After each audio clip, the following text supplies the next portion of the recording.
Well, hi. Part two of this follow-up. Remember, in part one, I talked about purchasing a bike rack, my reasons why, the choices I made, the different bike racks that I looked at. Today, I want to focus on actually installing and using the bike rack I purchased, which is the QuikrStuff Mach2.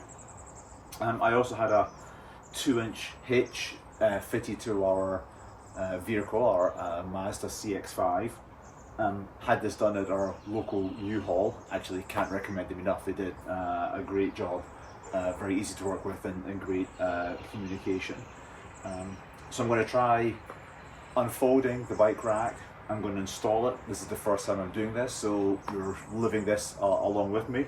I've got my bike behind me, and I'll load that on and we'll see how we go. The bike is, it's not an e-bike. I don't know what weight it is, I haven't actually weighed it, but it's a carbon fibre frame Scott Genius 910, I think.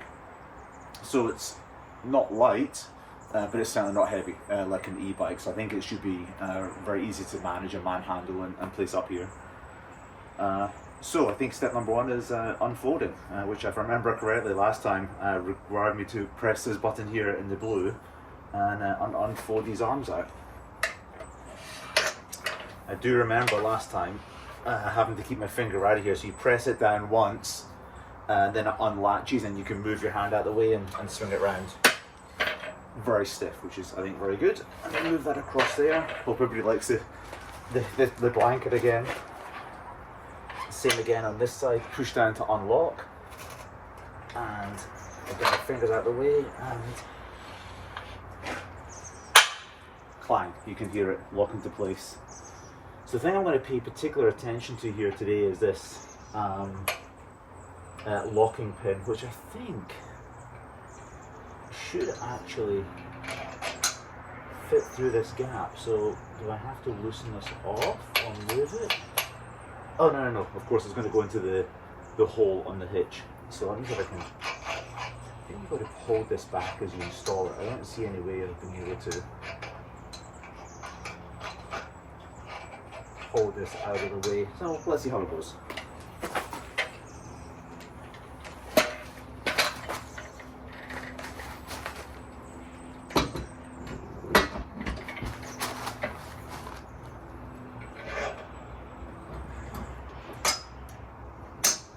Okay, so that noise there, I'm going to pull it out again and push the hitch back in again so you can hear the noise. So if I push it in, I hope that's coming across okay. But that's the locking, the pin engaging with the hitch here. One of the things that they said in the manual was very important to pay attention to was this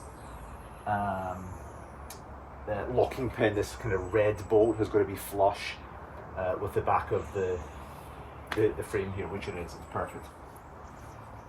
Also, the hitch locking mechanism, the parts that protrude it, lock it into the hitch itself, are well embedded. And now it should just be a case of twisting this blue. I don't know if you can see it, but there's a blue handle underneath. You just rotate around. And again, the one thing that in the manual that I've watched that people always and online is making sure that when you lock this or when you're tightening it up, that the blue bar of the handle is in the upwards or horizontal position and not downwards. And actually, it won't let you lock that lever in a downwards position, but it's intended so that it doesn't hang down and doesn't catch on any anything on the ground. So let's try tightening up.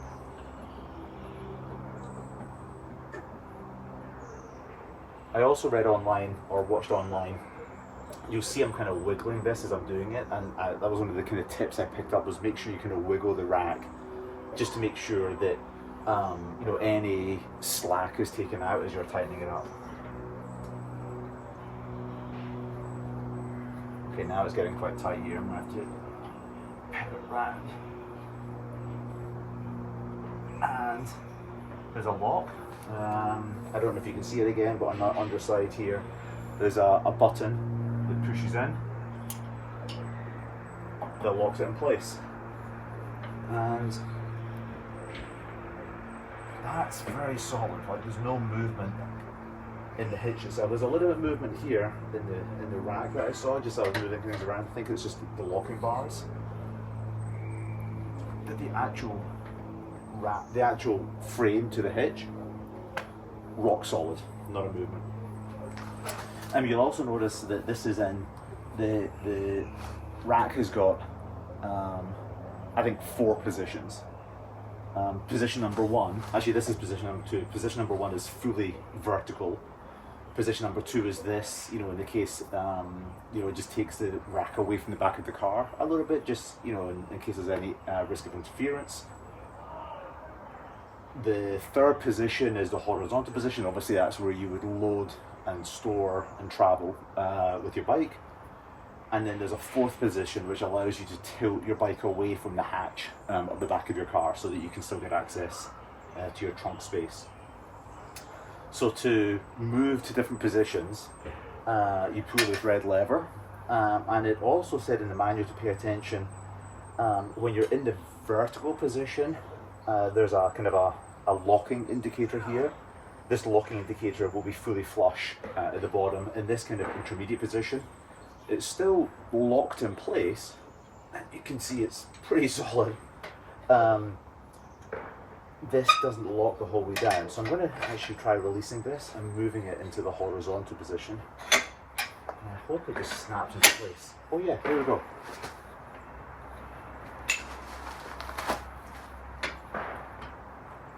Super solid. In fact, you can, I don't know if you can see this in the video, but as I'm moving the rack, it's actually moving the car. So there's really no give here at all. I am going to try that other position just to show it. So again, this is position 3. Pull the red lever, it kind of disengages underneath, and you can push down, or you should be able to push down.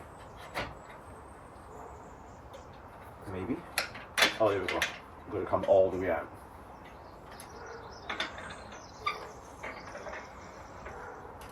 And again, you know, they're very clear. In fact, this may be too far. Maybe not.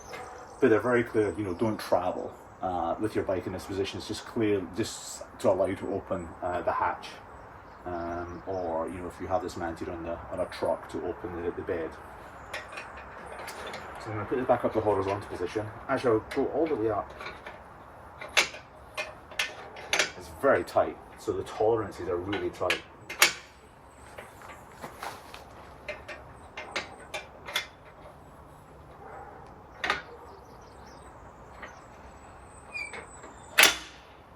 Horizontal position. I'm going to see if I can get it to the vertical position.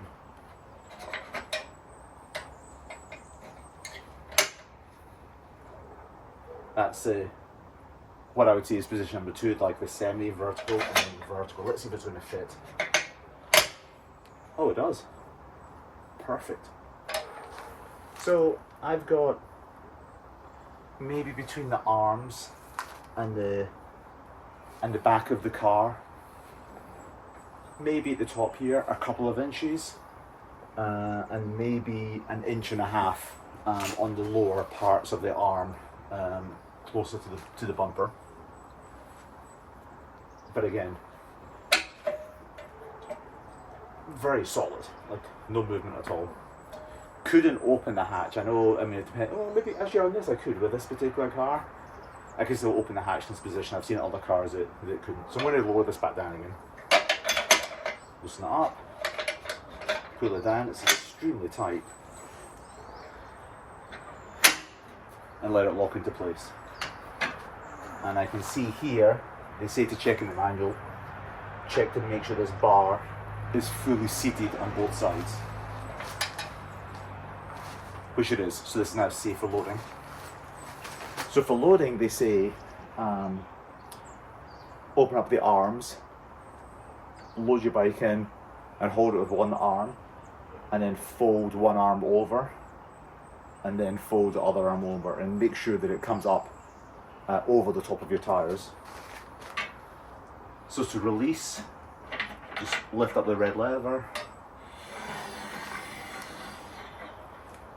slides nicely open. Same again, red lever. Nice and open. Okay. And again, super solid. So let's get my bike.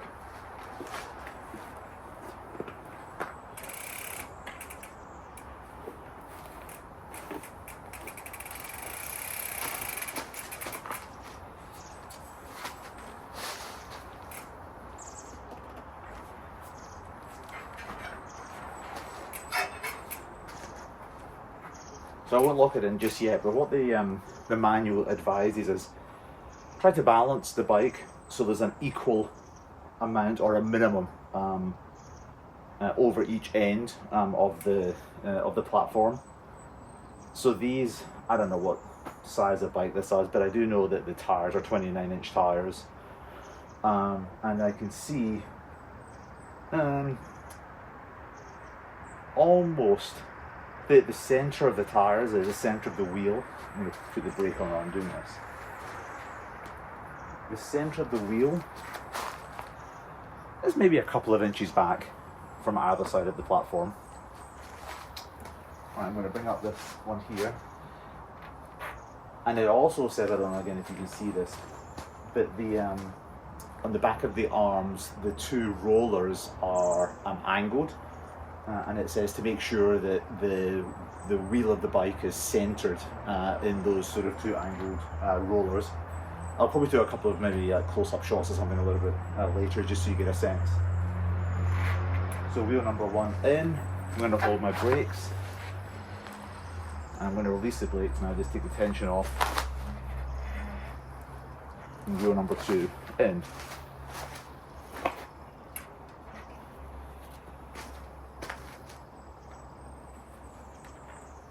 And that's very solid. Like, there's a little bit of wiggle, as you can imagine, just, you know, the metal flexing a little bit, but the bike is super solid on there.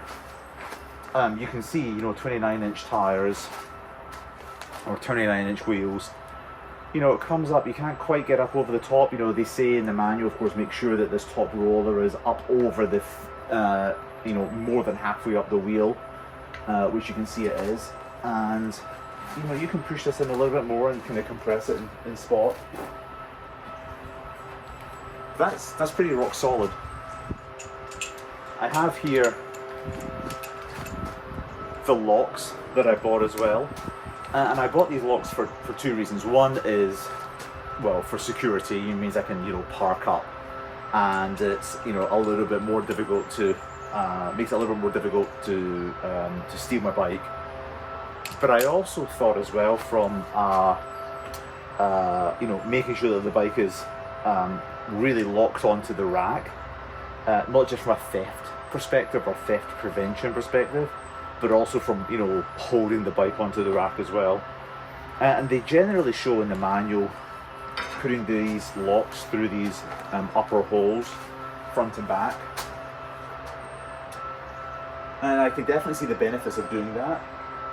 But I also wonder, is it better to put them through the bottom?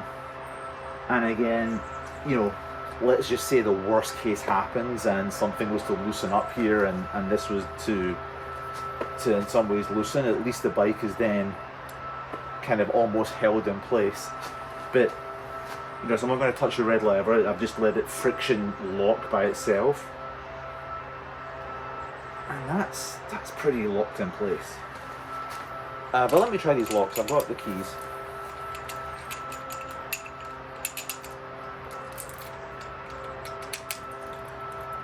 And like I mentioned last time, when you buy the locks at the same time as you buy the rack, QuikrStuff sends you keys, matching keys basically. So the lever itself, the hitch locking lever, also has its own lock. When I pressed in the silver button to kind of lock it in place, you know, unlock with the same set of keys. So let me just try the same here again. Put that in. The ends pop off.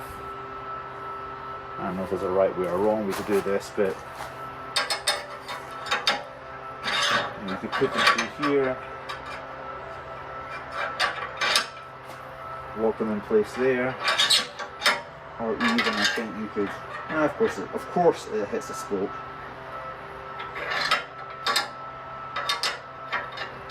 Yeah, straight onto a spoke, but nonetheless, I'm going to do this one because it avoids, sorry for the noise.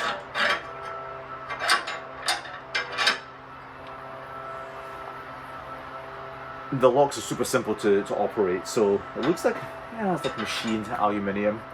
You know, you put the lock over the end and you press the button here and it locks it in place. Done.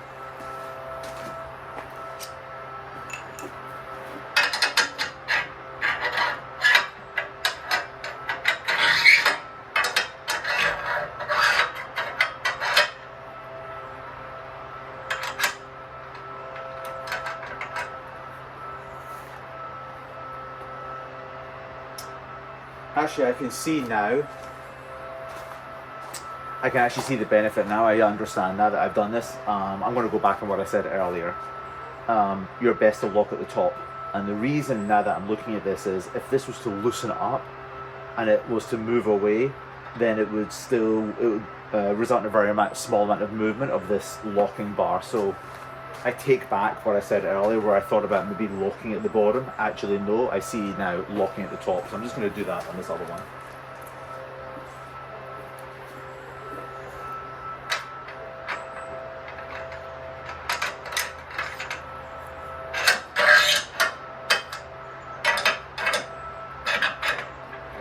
Predictably, spoke in the way.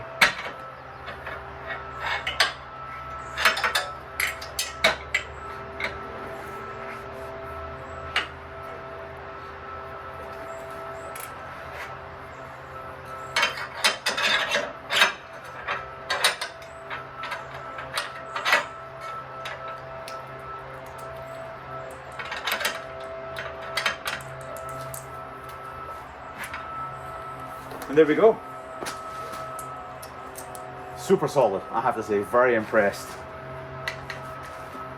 I wonder now if I've loaded the bike on, if I can move this at all. Oh, a little movement in there. But, you know, maybe now that's under a little bit load and I've been moving the rack, it just loosened up just a little bit. So I think also double checking that is nice and tight. And again, like I said, the same key that unlocks the locks also unlocks the hitch lock. Very easy to use. I am going to try moving the bike out and see what the access would look like for the trunk. A couple of things to note before I do that. One, my pedal here. I've got maybe 3 inches between the pedal and the bumper, the fender on the car, so plenty of room there. It's very clearly not going to move. And now let me try tilting this back and see what that looks like. Like I said, that would be, from my perspective, position number 4. I don't know if there's a right way or wrong way to do this. I'm going to hold the bike there, pull it out and take the tension off and let it fall out.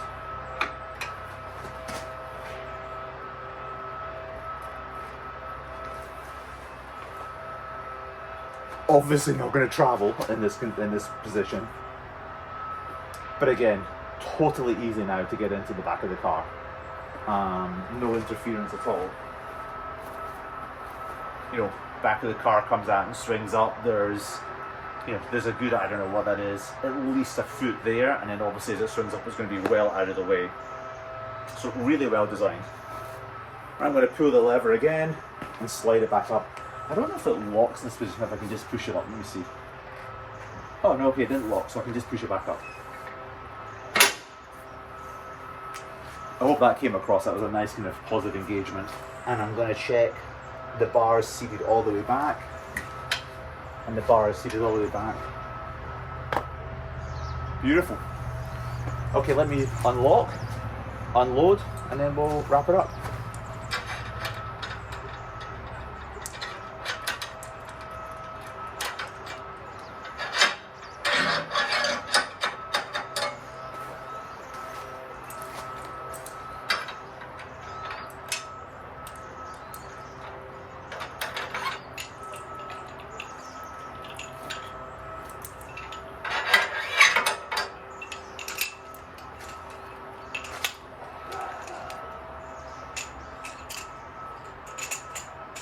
Okay, to unload, release the tension on the red lever. Just going to hold the bike while I do that.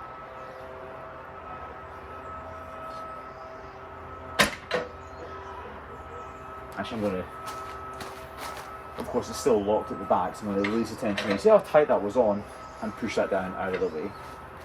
Now, hold the bike this time, release the tension, and it's kind of a challenging one-handed operation. See how quickly this kind of locks back in place. But I think I could just lift the bike off like this. Yeah, there we go.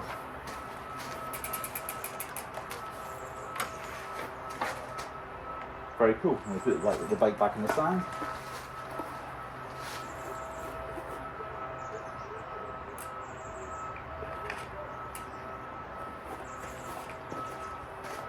I'm going to release the tensions again, fold this up. Let me check, do I have to do that? No, I don't. Watch your finger hazard. I will need to unlock this hitch lock.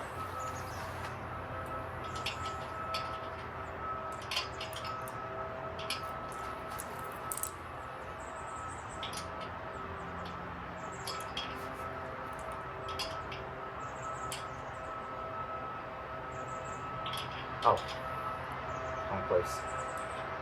There it is. So just to recap, on the blue locking lever there's a locking button.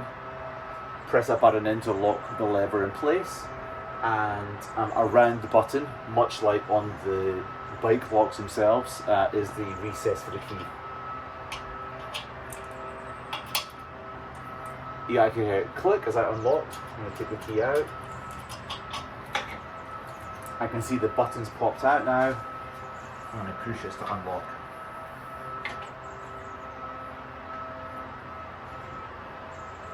Alright, you can see it loosens up. I'm going to reach in and pull the red lever out the side.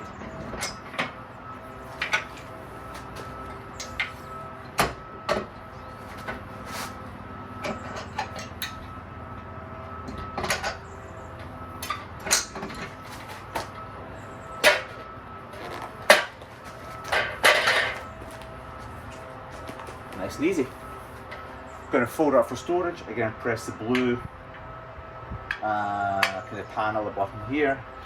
Press it down. I'll do it all the way around first.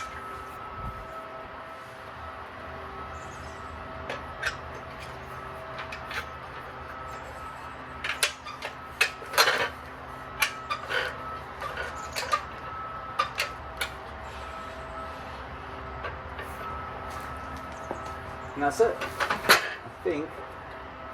Oh, to actually make it even smaller for storage, you can put it into the storage position.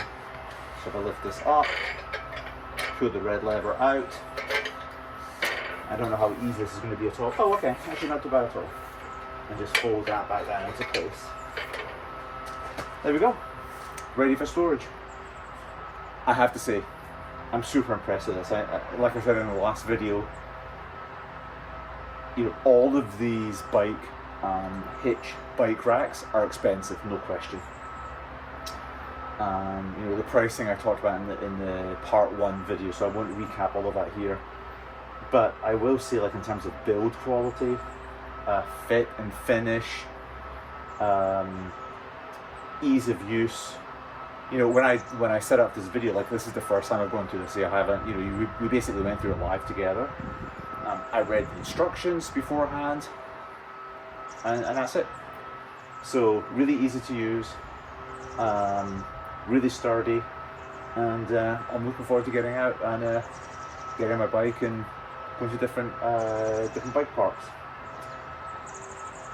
Well, I'm going to wrap it up here. So, you know, if you like this video and you want to see other content similar to this, you know, please click the like button, click the subscribe button. I'd love to hear your thoughts. What bike rack did you buy? Why did you buy it? What are your impressions? And maybe how does it compare to the QuikrStuff Mach2? I think, you know, we'll wrap it up here, and, you know, let me know if you have any questions. Thanks, and bye for now.